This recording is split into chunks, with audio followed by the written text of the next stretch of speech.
चलो सवाल पढ़ो जल्दी से।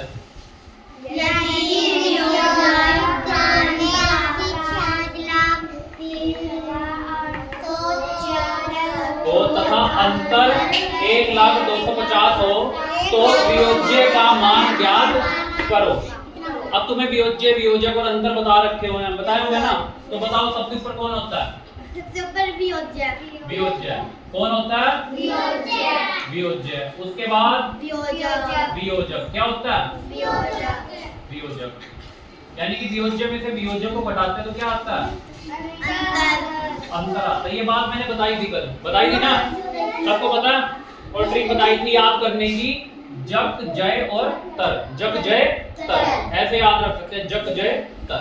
तो देखो वियोज्य कितना है, दिया नहीं हुआ, नहीं दिया हुआ ना। वियोजक कितना है?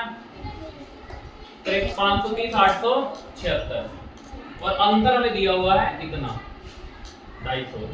तो ये चीज पूछी आ रही है, ये कितना होगा, यही सवाल है।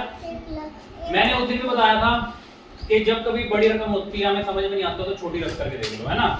मतलब मैं इसको क्या मान लूं 5, है ना, और इसे मान लूं क्या घटा करके कुछ आ रहा 10, है ना। मतलब 5 को मैं किस में से घटाऊं कि 10 आए? किस में से घटाऊं कि 10 आए?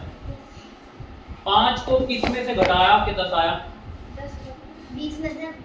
अच्छा 20 में से 5 के 10 आ गए, 15 में से, यानी कि 15 में से मैंने 5 घटाया तो क्या आया?